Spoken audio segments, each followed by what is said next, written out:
Our last speaker on today's panel is our practitioner. Richard Donovan is with the Rainforest Alliance. He is Senior Vice President and Vice President of Forestry with the Rainforest Alliance, and established in Richmond, he established a Richmond, Vermont chapter in 1992.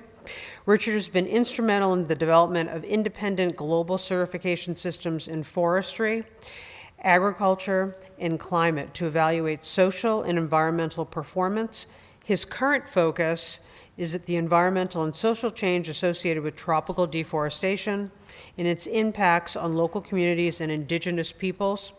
Richard spent 3 years as an independent logger in Vermont, New Hampshire, and Minnesota, and has traveled to over 50 countries. Please welcome Richard Donovan.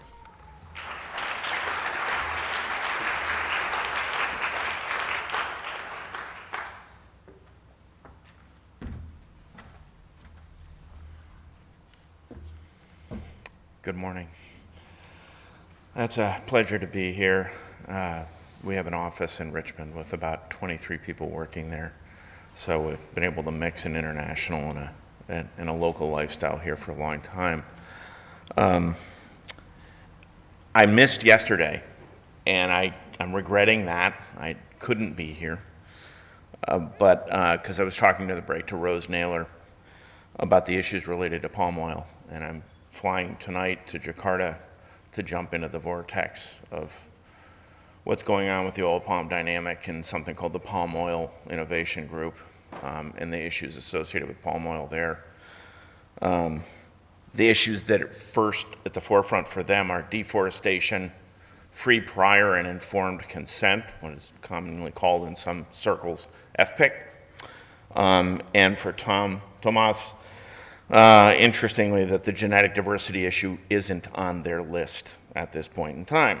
So there's a problem.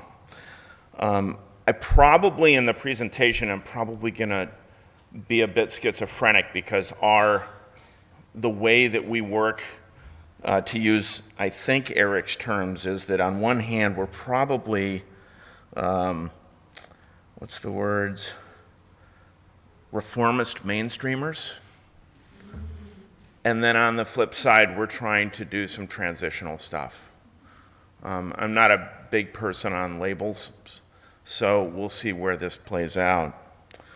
And lastly, just for some data on this smallholder dynamic, I'd point you to an interesting website and recent study that was done by a group called grain.org. If you haven't looked at that, go there, look at their analysis, which contradicts a bit what the FAO data talks about with small farmers. So let me go into my presentation. Rainforest Alliance, 2 slides just so you know what we are. We're an international nonprofit headquartered in New York City. Our mission represents a bit of the schizophrenia that I sometimes refer to, which is protecting biodiversity and livelihoods. And we try to do that in 3 different ways. Affecting land use practices, that's where about 75% of our resources are devoted. Business practices and businesses of all scales, including SMEs, small and medium-sized enterprises. And then consumer behavior. And of the 3, consumer behavior is the one where we've probably put the least amount of resources. We have some fun stuff going on, but it's where we've put the least amount to date. Just to give you a sense geographically, red is where we have offices, black is where we have a lot of collaborations and alliances. 2 organizations which at some point, if you wish to interact with, I'd love to facilitate communication and contact with. We've worked with them for a very long time. Imaflora in Brazil, based in Piracicaba, right outside of Sao Paulo, and NEPCON, which has offices in a variety of locations in Europe. So let's get to the content. I first want to set the context a little bit because these are the things that worry us. As of 2011 now, the world's population is mostly urban. As far as I'm aware, that's the first time in human history that that's been true. And the trend takes us in a direction of increasing urbanization. I don't worry about that in some respects, and in other respects, I'm deeply worried about it. And mostly I'm worried about it because the tie to the land is not always there. and we're losing that. Over the past 10 years, about 1 billion people have moved into the middle class. A good percentage of them in China, but also in some other places. And there are projections, and I always put a question mark or try to, or something where I see some data where be honest, I'm not completely convinced. But what they say is that there might be another 1 billion. Irrespective of what the actual number is, we know, I wish that these were delinked, but they're not. There's a lockstep relationship between income growth and per capita consumption of raw materials. That translates into a series of things. Both increased and changed demand for consumer products through commercial, not subsistence systems. So you're gonna see, and I was just in a forest in Mexico where I saw for the first time toilet paper litter and diaper litter. I've been going there for over 25 years and I'd never seen that before. Packaging, housing, energy, food. There's also increased competition for resources between food, fiber, and fuel. Indeed, a fight in the natural resources space, and increasing pressures on ecosystems, water resources, and farmland. There is a global dialectic on something some people call sustainable intensification. They may be a contradiction in terms, they may not. I think maybe we can come back to that. But what we do know, and Eric and others have pointed to, is this increased conflict within communities and between communities, corporations, and government. And I want to emphasize that government, those conflicts are at all levels. It's not just the national governments, it may be local. In Indonesia, Rose and I were talking about what are referred to as the bupatis and the districts, and the power centers that those regional governments represent. So what's happening in the market? Where are we interceding a bit? We've interacted with a number of values over time, and frankly speaking, there's a community of people increasingly that we see as our allies. Sometimes they don't see us that way. But here I'm referring to people that are focused on the sustainable side. We don't spend much time, or try not to, competing, arguing, fighting with organic, fair trade, etc. Because frankly speaking, I think that's a waste of time. What I think is more important is that we see where we can come together on certain things and move a common agenda forward.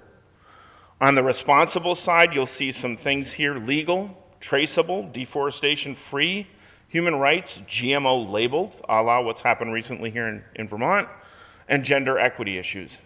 These are big topics depending on the location where you are. And unfortunately, from a political perspective, few governments are driving change in the way that we would like to see change driven. And there's lots of action in the non-governmental space.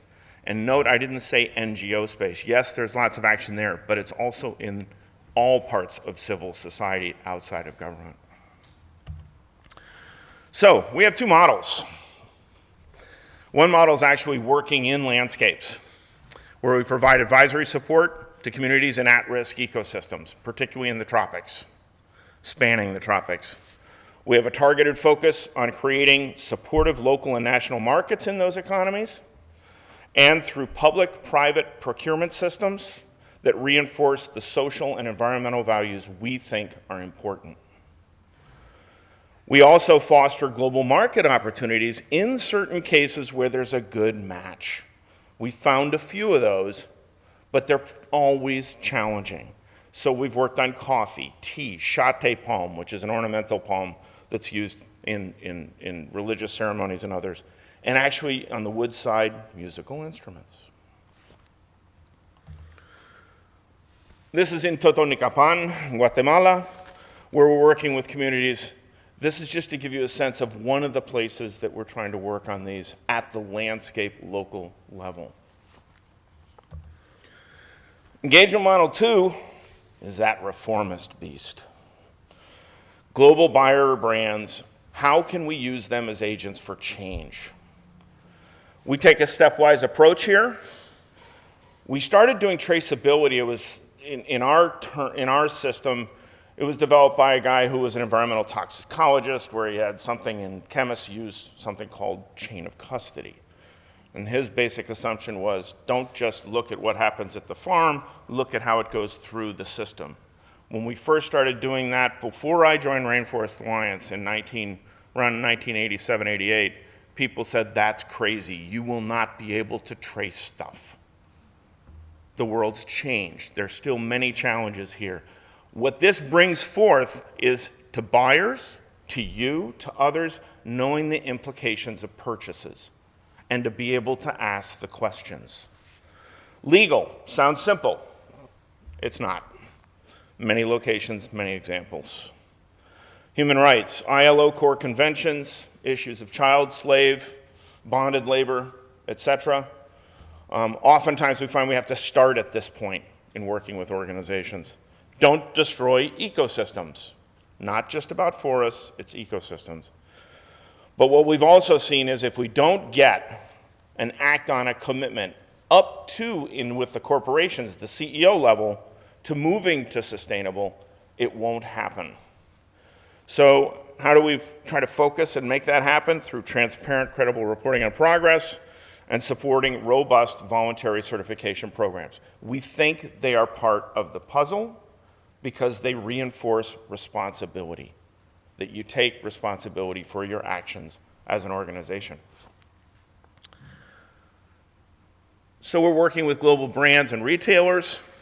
Here are some of the things we're doing, and right now we have about 35 ongoing endeavors with companies to push them in a direction. Here's some of the examples, for good and bad. This is just what I put this slide up because I wanted you to look at 1 through 10 on the left, which are the values that we are trying to evaluate, audit, reinforce when we're out there in the field. Just to give you an example of it. I did not want this to be just about certification because I only see certification as a small part of the puzzle. Rainforest Alliance is known very well in many circles for its work in certification. We don't shy away from that, but we don't think it's the answer to what all of ails the earth. So the challenges for communities. There are fights out there. Dependable long-term access to land, water, and forests. Capturing the maximum local value add and managing their enterprises. And the enterprise management thing, in our experience, is an enormous challenge for local organizations and businesses, what some people refer to as the SME sector. For governments, land use planning given multiple competing agendas. We're currently right now in a number of locations where actually the biggest negative actor is mining. With all of the technology that we all use, guess what? That stuff comes from somewhere. And mining has now rearing its ugly head in terms of resource management issues around the world, almost everywhere we work. Somebody wants to claim something. For companies, they want to ensure robust supply, whether they're national, local, or international. So there's a race for resources. In some cases, these are land, water, resource grabs. In other cases, they're legitimate desire to do transactions that are fair to all the parties. But the map is wide and big and different. So how can we ensure responsible values in the supply chain? And it is an enormous change that is going on for farmers and foresters right now, even here in Vermont, the issue of climate change. What will it mean for us for our production systems going forward? I wanted to give you one example from forestry because you can't take the forester out of me. This is what's going on in terms of who owns the forests around the world. Now, this is little data. It's from 2008. But what I want to point to is that there is some big change going on in some locations around forest tenure. On the left, you'll see what's gone on in Latin America. Pretty impressive numbers. Brazil has been a major engine for change here. but there are also other countries and examples. Asia, interesting opportunities actually happening. Africa, we are at the beginning. What this is trying to do is, in essence, creating the circumstances where local people can control forests and manage them. It may not be tenure in a formal property ownership dynamic. It may actually be tenure for communities. It may be allocation of lands to them through other agreements, etc. Practical implications. And we're working on this in Peru, Mexico, and in other places. Mexico has very, very long history of allocation of lands to ejidos. Allocating lands to indigenous peoples and communities is good, but legislation and allocation is not equivalent to actual rights. You saw some positive numbers for Asia in terms of community control, but that's almost all of that is formally allocated, but frankly speaking, those communities don't control what goes on around them. Indonesia, Cameroon, and Thailand are examples around the world. And actually managing the resource once they have it, whether it's a farm or a forest, that's the challenge sometimes. It's not just getting the allocation of the resource, but how do they generate a sustainable livelihood? The challenge of the positive change in low governance nations. I spend about 80 to 90% of my time working in low governance nations. Sometimes I wonder if we're not a low governance nation, but let's not talk about that right now. The question here, the hypothesis is, under this reformist mainstream approach, is will global buyers actually help leverage change? Can they help create conditions for more equitable access to resources for local communities, arable land, water, and forests? Can they access and leverage better respect for human rights? And can they actually move things towards the direction of sustainability? Thank you. Almost last thing. So in my experience, and I'm not a young person anymore, we have what I refer to as frenemies. There are people who historically I've thought of as friends who became enemies and enemies who became friends. I don't use the word never very often anymore, because what I find is that whether it's corporations, NGOs, communities, or government, there may be campaigns today and we may be at odds today, but they may be alliances tomorrow and vice versa.